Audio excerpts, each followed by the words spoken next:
Mesdames et messieurs, bonjour et bienvenue à cet entretien ici à Aulnay-sous-Bois, en région parisienne. Je vais vous faire découvrir à travers cet entretien une dame de cœur. Elle s'appelle Esther Makassi. Makassi, chez nous, en Lingala, veut dire la force. Elle donne sa force, pas comme les autres, avec les muscles bombés, en frappant les gens dans les rues, mais celle-ci, à son tour, le fait au bien des autres. Elle fournit son énergie à travers le continent africain, tout comme dans le monde entier, pour le bien-être des enfants orphelins. Et son association s'appelle Les Sourires des enfants. Merci. Bonjour, Bonjour et bienvenue à cette émission, madame. merci beaucoup. Alors, pourquoi avez-vous créé cette association? Qu'est-ce qui vous a motivé? Alors, le sourire des enfants émane de mon histoire personnelle. Oui. Je suis issu d'une grande famille de 10 enfants, du côté de ma mère en tout cas, et nous avons perdu ma mère très très tôt. Ce qui a fait que quand on perd un peu le repère, on se retrouve un peu errant ça et là. Et pendant un moment de ma vie, j'ai quand même côtoyé la rue, et pendant que j'étais dans cette situation-là, je me disais que le jour où je deviendrai grande, euh, j'accompagnerai les autres enfants parce que je suis issu de ce milieu-là et je sais comment ces enfants-là souffrent. Donc c'est de là que est vraiment venu ce projet de pouvoir accompagner les enfants. Donc c'est un vouloir qui a produit le pouvoir. Oui, c'est tout à fait ça. Alors cette association a vu le jour depuis quelle année? Alors, on est là depuis 2003, mois de juin 2023, excusez-moi, mois de juin 2023. Juin 2023. Juin Ouais. 2023. Elle a vu le jour ici en France. Oui, ici en France, ici en France. Alors, quel sentiment avez-vous lorsque vous êtes aux côtés de ces enfants? Alors, j'ai l'impression de me revoir moi. Parce que vous êtes considérée comme la maman des orphelins. Oui, Oui. oui. Oui. Au fait, c'est difficile à expliquer parce que je le vis à l'intérieur de moi. Mhm. Quand je suis avec ces enfants ou quand je vois ces enfants, j'ai l'impression de vivre moi ma propre vie au fait. Au fait, j'ai l'impression de me revoir à leur âge et avoir cette sensation de les comprendre. Parce que si j'aurais pas vécu cette vie, je ne les aurais pas j'aurais pas Compris, cette oui. oui, voilà, de Mhm. cette manière-là. Donc, ce que je ressens quand je suis aux côtés de ces enfants, c'est moi à leur âge. Et je me dis qu'à leur âge, ils ont besoin d'avoir quelqu'un à leur côté, comme moi à l'époque, j'avais besoin qu'il y ait quelqu'un qui est un modèle et quelqu'un qui pouvait m'accompagner à cette époque-là. Et qui dit association dit les activités. Oui. Parce qu'il y a des activités, vous conviendrez avec moi, madame, qui Mhm. n'existent que de... Il y a des associations qui n'existent que de nom. Oui. Alors, quelles sont vos activités phares? Alors, comme l'indique le nom de l'association, Oui. nous sommes là pour redonner le sourire à nos enfants et pas que. Ce que nous organisons souvent comme activité, nous avons déjà eu à faire un voyage humanitaire à Goma, la ville de Goma au Congo RDC. Nous avons un autre actif des maraudes que nous organisons un peu partout en Afrique, au Cameroun, au Congo-Brazzaville, Très bien. Congo-Kinshasa, et même ici en France, hein, on organise des maraudes. Oui, tous les ans. Là, par exemple, au mois de Mhm. décembre, on a organisé notre maraude qui consistait à donner à manger. Donc, Mhm. avec mon équipe, on est descendu dans les rues pour donner à manger aux sans-abri, aux personnes étant dans le besoin. Pas que des enfants et même des femmes comme des hommes adultes. Ici en France. Oui, ici en France. Dans quelle ville précisément? En Île-de-France, à Paris, Mhm. là où il y a toutes ces personnes qui dorment dans la rue et qui n'ont pas un repas chaud pendant l'hiver. Mhm. Oui, là, vous avez ouvert une brèche très importante. Comme moi, j'ai entendu sourire des enfants, je me suis dit, est-ce que c'est seulement, l'aide est seulement destinée aux enfants? Donc, si nos internautes peuvent bien vous comprendre, vous pouvez aussi servir les grandes personnes. Oui, bien sûr. Au fait, comme l'annonce le nom de l'association, le Oui. sourire des enfants, pas Mhm. que. Derrière, il y a autre chose. Oui. Parce que comme nous sommes, par exemple, partis à Goma, ça nous est arrivé d'aller visiter les camps des réfugiés. Il y avait des personnes âgées, des jeunes filles, des jeunes garçons, voilà. Et on a apporté notre soutien à toutes ces personnes-là. Le sourire des enfants, pour redonner le sourire aux enfants, oui, mais pour les adultes aussi, pour toute personne dans le besoin, les veuves et toute personne vulnérable, si je peux dire ça. Alors, quelles sont vos différentes actions déjà menées en Afrique, en dehors de la RDC? Alors, quand nous faisons nos descentes en Afrique, nous visitons les orphelinats le plus souvent possible, Mhm. à Kinshasa, à Brazzaville, en tout cas pour l'instant, et dernièrement en Côte d'Ivoire, en sachant que cet adage qui dit un ventre qui a faim n'a pas d'oreille. Donc le peu que nous pouvons ramener, en tout cas ce qui est vivres, vêtements et autres, nous le ramenons, nous faisons des maraudes, comme j'ai dit tout à l'heure, et nous allons souvent visiter les orphelinats et les personnes dans le besoin. Madame, vous nous avez caché quelque chose. Je vais Mhm. vous dire la chose. Je suis Mhm. journaliste d'investigation. Oui. Vous avez eu à acheter 2 terrains. Où précisément? À Kinshasa, pour l'instant, à Oui, Kinshasa. à Kinshasa. Mhm. Alors, c'est très salutaire.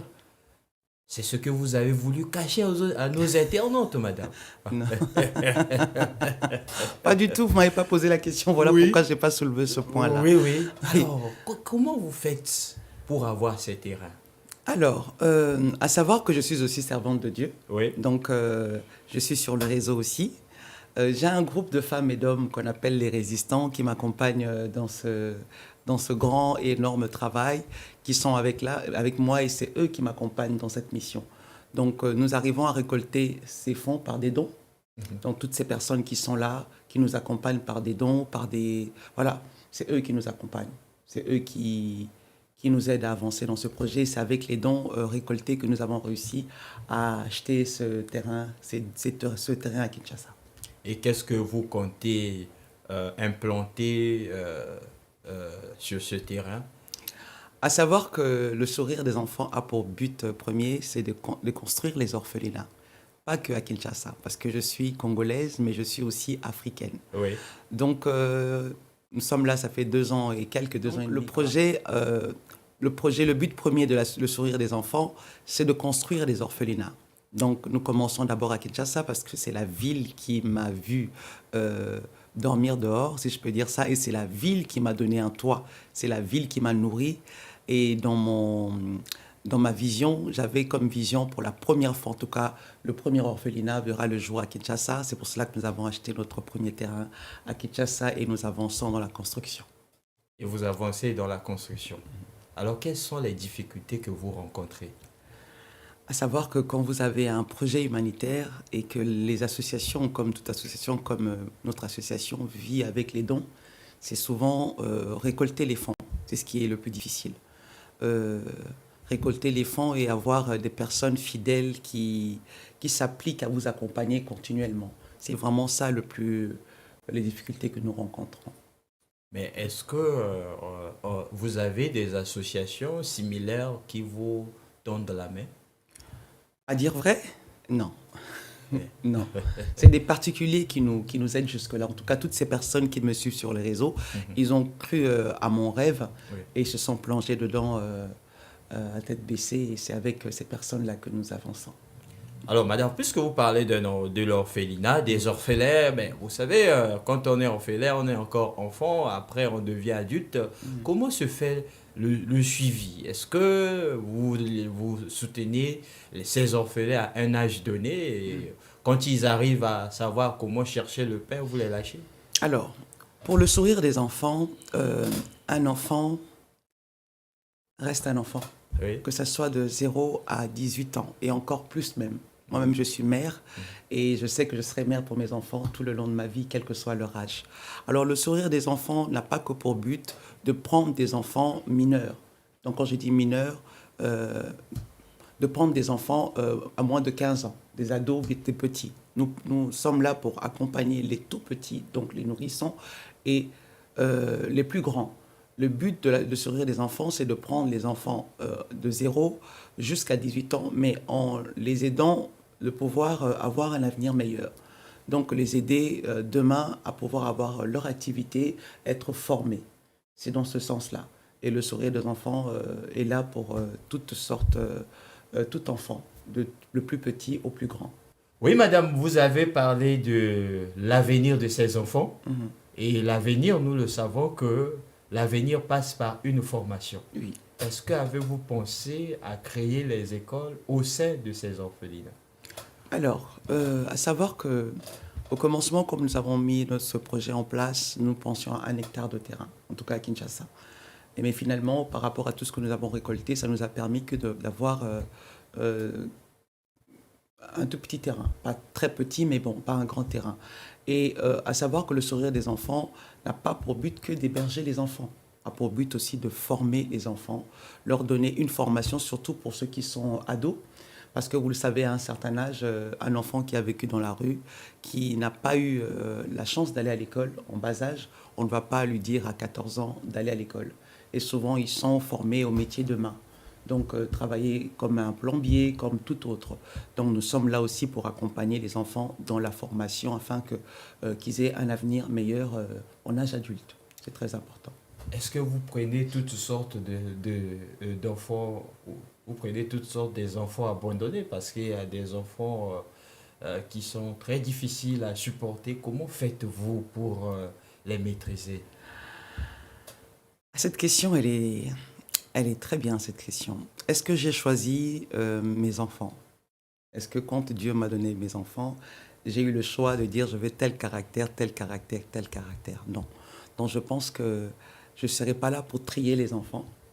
Et j'ai la foi que tous ces enfants qui viendront vers moi, c'est le Seigneur qui les emmènera vers moi parce qu'ils ont un avenir avec moi. Donc, pour vous dire vrai, je ne compte pas trier les enfants. Et depuis que votre structure existe, vous pouvez nous estimer combien d'enfants avez-vous déjà soutenus au sein de votre association? Alors, à savoir que nous avons le parrainage que nous avons mis en place depuis à peu près 2 ans. Quand nous sommes partis à Goma, nous avons visité l'orphelinat Source de Vie. Je ne sais pas si vous vous souvenez, il y a eu une image sur les réseaux sociaux d'une petite fille qui a eu sa mère atteinte d'une balle et on l'a retrouvée sur le dos de sa maman. Donc, quand nous sommes partis à Goma, après avoir visité cet orphelinat, nous nous sommes décidés à ne pas les laisser comme ça et à mettre en place le parrainage. Donc, je pense que dans cet orphelinat, il y a au moins, si je ne me trompe pas, une cinquantaine d'enfants, si ce n'est pas plus. Et nous mettons en place le parrainage pour ces enfants, pour leur permettre d'aller à l'école, d'avoir un toit surtout. Et à part ça, oui, nous accompagnons d'autres enfants dans les pays que j'avais cités tout à l'heure, donc, Oui. donc Congo-Brazzaville Mhm. et Kinshasa, et Cameroun aussi. Et quelles sont les futures réalisations de l'association? Est-ce que vous avez d'autres projets à mettre à la disposition de ces enfants démunis? Alors, d'autres projets, déjà à savoir que nous avons la construction de l'orphelinat. Mhm. On ne suit que On ne suit pas 2 lièvres à la fois. Ah oui. Donc, on va d'abord commencer par ça pour ne pas s'éparpiller, à savoir qu'il nous faut aussi une structure scolaire pour ces enfants-là. Donc, pour l'instant, notre vision ne s'arrête pas là, mais notre vision va jusqu'à ce niveau-là.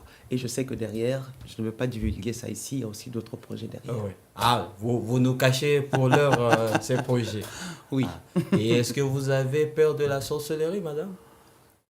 non, non, quand même, Oui, non, voilà. non. Je suis un enfant de Dieu. Nous savons que vous êtes une grande servante de Dieu. Oui, Bon, donc c'est non. mieux qu'on dit pour vivre heureux, vivons cachés. Oui, tout à Voilà. fait. Est-ce que votre association peut rassurer les enfants? Parce que vous savez, comme vous avez su le dire, parfois l'orphelinat est une blessure et on passe par des moments difficiles. Et madame, nous sommes presque arrivés au terme de cet entretien. Quel est le message que vous pouvez passer aux orphelins partout à travers le monde et à certains partenaires qui nous suivent? Alors, je veux commencer par les enfants. Je fus un enfant aussi, un enfant qui a perdu sa mère et j'ai vécu des moments très difficiles. Je suis sûr que je ne suis pas la seule à avoir vécu cela. Moi, pour moi, ça n'a pas été une faiblesse, plutôt j'ai fait de cela une force. Alors, si aujourd'hui je peux parler à un enfant, euh, c'est comme si je me parlais à moi-même il y a quelques années. J'aimerais dire à cet enfant-là, rien n'est fini.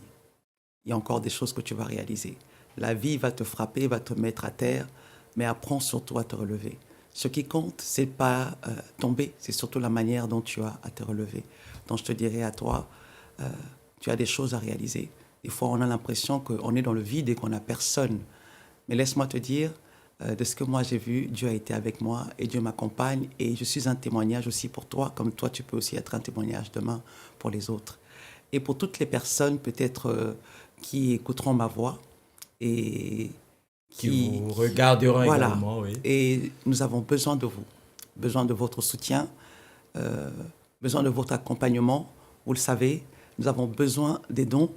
Et une main, comme on dit chez nous, un doigt ne peut pas laver un visage. Il faut toute une main pour débarbouiller le visage. Alors, joignez-vous à nous, au sourire des enfants, afin de donner, encore comme je vais le répéter, le sourire à nos enfants. Comme on dit chez nous, un dent est égal à un sourire. Nous avons plusieurs plateformes où nous suivre, où suivre le sourire des enfants. Oui. Nous avons un compte TikTok, le sourire des enfants. Nous avons notre compte Instagram, Facebook, le sourire des enfants. Et nous avons aussi notre site internet qui va s'afficher. Et là-bas, vous aurez toutes les informations nous concernant. Le numéro de téléphone y compris. Oui, vous Donc, pouvez le citer. Hein? oui, tout à fait. Le numéro de téléphone qui sera aussi affiché. Oui. N'hésitez pas, écrivez-nous. Nous serons très, très, très ravis de vous répondre, donner plus d'informations s'il le faut. Merci beaucoup, Madame Esther Makassi. Personnellement, je suis touché par l'action que vous menez à travers le monde et je ne peux qu'encourager cette initiative très riche. Ainsi, mesdames et messieurs, vous qui nous suivez partout à travers le monde, la meilleure façon de vivre, c'est de donner sa vie pour les autres. Rejoignez cette initiative de Madame Esther Makassi et vous aussi, vous serez fort et forte dans votre façon de faire, votre façon de vivre. Car ces enfants orphelins n'ont jamais prémédité cela, mais c'est des circonstances de la vie. Ainsi, nous arrivons au terme de cette émission. Merci, vous serez nombreux à nous suivre. Au revoir et à la prochaine occasion.